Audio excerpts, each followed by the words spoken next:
What if the secret to completely transforming yourself and achieving a C1 level in English by 2027 isn't a magic 10-hour study marathon, but rather a quiet, simple 10 to 15 minutes a day? I mean, it sounds almost too good to be true, doesn't it? It really does. But welcome to Everyday English Flow, daily English practice, natural speaking, and effortless listening flow. Yeah, and proving that this is actually possible is exactly our mission for this deep dive today. We're looking at how you can take just a totally ordinary, chaotic 24-hour period and purposefully engineer it into what we call a power day. A power day. I love that term. Right, it's basically a day that guarantees steady, stress-free language growth. And we're talking specifically about targeting those really high-level speaking and listening skills that, true C1 fluency demands. Yeah, exactly. It's really about understanding the mechanics of your brain's natural rhythms rather than constantly fighting against them, which is what most of us do. We really do. So today, we're going to walk you through exactly 7 key steps to build your ultimate power day. By mastering these 7 steps, just 10 to 15 minutes of English every day for 365 days will equal a completely different, more confident you in 2027. A completely different you. Yeah. Right. We are moving away from that exhausting cycle of, cramming for a week and then just giving up for a month. Oh, yeah, the burnout cycle. And just a quick note before we get into the actual mechanics of this, make sure you stay with us until the very end because we have a special bonus tip waiting for you that will tie everything together. Yes, definitely stick around for that. It's this really cool sleep-based memory trick you won't want to miss. Okay, so let's unpack this concept of a power day. When I first hear that phrase, my mind immediately goes to, some extreme internet productivity guru. Oh, right, like waking up at 3 a.m. to take a freezing ice bath. Exactly, before running a marathon or whatever. But what we are talking about here is actually much more accessible. It starts at the very first moment you open your eyes. Yeah, the morning intention. Right, focusing on that intention and how you prepare your environment. Exactly. Let's look at the behavioral psychology behind waking up. It is widely believed by behavioral psychologists that the way you spend those first few minutes of your morning, it literally dictates your cognitive tone for the day. Oh, wow. Yeah, think about what most people do. They wake up, grab their phone, and immediately tune into 20 channels of worry. Oh, I'm so guilty of this. Right. You see an email from your boss, a notification about an unpaid bill, laundry, some scary news headline. And then you suddenly remember you have a language exam coming up. Precisely. And from a neurological standpoint, starting your day with that barrage of stress causes your body to release a massive spike in cortisol. Which is the stress hormone, right? Exactly. In small doses, it wakes you up, but a massive spike actually blocks your brain's ability to absorb new, complex information. Wait, really? It blocks learning? Yeah. If your brain thinks it's under attack from 20 different threats, it just shuts down the high-level cognitive functions required to process, say, C1 English vocabulary. That makes so much sense. You are essentially telling your brain, hey, we're in survival mode. Don't worry about grammar today. Exactly. So instead, you need to start with one clear intention to cut through that noise. Just one intention. Not a massive to-do list of 50 things, but a single anchor. So you're essentially making sure your morning habits align with your long-term goals. I'm so glad you used that specific word. Align is a fantastic C1 level vocabulary word that you absolutely need in your arsenal. Oh, let's break that down for the listeners. Yeah, so to align something means to make things go in the same exact direction. Think of a satellite dish. Okay. If that dish is not perfectly aligned with the satellite in space, all you get on your screen is static. That's a great visual. So if your morning habits are pointing towards stress, but your goal is pointing toward English fluency, you're just going to get static all day. Exactly. So if I were to use that in a sentence, I might say, I align my day with my English goal by listening to audio in the morning. Perfect example. You are pointing your brain's satellite dish in the direction of fluency. And the crucial action step here is acting on that intention in the very first 5 to 15 minutes of the day. Before you check notifications. Yes, you have to do it before you feed your phone notifications. It's like giving your dream a small breakfast before you feed your phone notifications. That's a beautiful way to phrase it.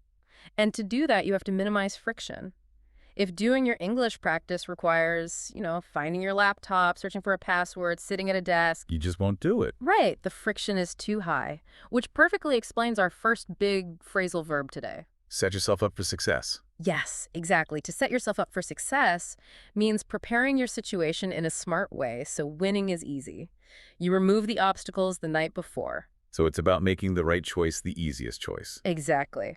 For example, you could say, when I put my notebook and headphones on my desk at night, I set myself up for success in the morning. Because then the first thing you see isn't your phone, it's your English goal. Okay, but I have to push back a little here, because let's be real.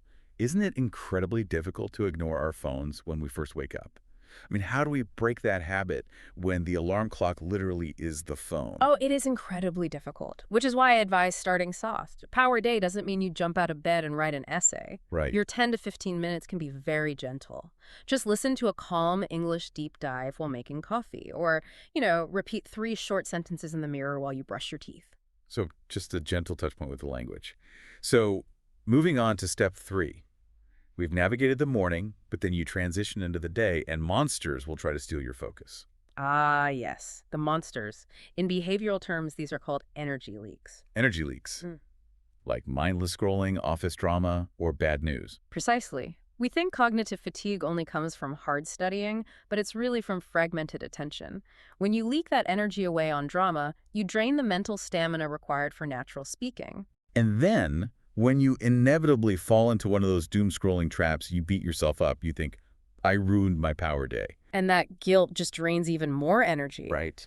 This is where you need to apply our next phrasal verb, which is get back on track. Back on track. I love that one. Yeah, it means to calmly return to your original goal after a distraction. Think of a train that slightly derails. You don't set the train on fire, Hopefully not. right? You just gently move it back to the right rails. So your example sentence could be, I fell into a scroll hole, but I stopped judging myself and got back on track. No panic, just a gentle correction. And speaking of keeping that momentum, step 4 is all about moving the body. Because physical energy directly impacts mental focus, right? It is a well-documented fact. Blood flow delivers oxygen to the brain, which you need to lock in complex C1 vocabulary. Oh, absolutely. If I sit all day, I feel like a phone at 5% battery. Even Yeah. 5 to 15 minutes of walking or stretches changes everything. It completely changes your neurochemistry. And you can mix it with English. Like, do 10 squats while saying, I'm getting better at English every day. That is an incredibly powerful combo. And it illustrates another phrasal verb, build up. Oh, build up, right? It means to increase step by step, like adding one brick on top of another. So you could say every small movement slowly builds up your energy. Layer by layer. Now, before we move on to step 5 and the psychological side of things, I want to jump in really quick. If you are enjoying this natural listening flow, please remember to like, share, and subscribe so we can keep bringing you daily English practice. Yes, please do. So we've optimized the body's energy, but physical energy isn't enough. Mental energy is key. And this brings us to the inner coach and the habit of self-attack. When you make a language mistake, your inner voice often acts like a bully. It yells, see, you always fail. Yeah, neurologically, that embarrassment triggers a fight or flight response. It literally diverts blood flow away from the prefrontal cortex, which is where your advanced vocabulary lives. You literally lose your words because you're attacking yourself. Exactly. A power day requires a coach voice instead. A voice that says, I'm allowed to be a work in progress. And when you use that coach voice, it introduces a great C1 vocabulary word, empowered. Yes. Empowered means feeling strong and in control of your life, like holding the remote control to your own life. Instead of letting the bully push your buttons. Precisely. So an example sentence would be, speaking one small sentence in English every day makes you feel empowered. Which is the perfect mindset for step 6. The brave move. Every power day needs one brave move, right? Yes. Sending an email, sharing an idea, or writing an English comment. Taking that risk is the catalyst for fluency. Which brings up the phrasal verb, show up for yourself. Exactly. It means keeping small promises to yourself. You treat yourself like someone important, not someone you cancel on. Like a respected VIP. Right. So when I was tired but still did 5 minutes of English, I really showed up for myself. Okay, but I have another question here. Is it really that simple to just turn off the bully voice when we feel embarrassed about our English? The honest answer is no. It's not about turning it off permanently. It's about whispering 3 prepared, kind sentences to yourself right after the embarrassment happens to recover quickly. Ah, so it's a safety net to bounce back. Exactly. Okay, so we've made our brave move. Now the day is ending. Step 7, the evening check-in. because many days end in a messy room inside the mind with tired, random video scrolling. It leaves you with vague guilt. Instead, you need a kind check-in with 3 questions. What did I do well? Where did I waste energy? What is one thing I'll repeat tomorrow? Just reflecting calmly. Right, and maintaining that consistency requires our next C1 word. Relentless. Relentless. It means someone who doesn't give up easily, like a tiny drop of water making a hole in a rock over time, for example. Her progress is slow, but she is relentless. That perfectly ties into a great idiom, in the long run, Oh, yes. which means looking at the big picture of life months or years from now. So you'd say, in the long run, 10 minutes of English every day is more powerful than 3 hours once a month. Because consistency beats intensity. And when you are relentless, you unlock our final C1 word, potential, Potential. which is the hidden power or ability inside you, like a seed waiting to become a tree. So your English potential is much bigger than you think. I love that.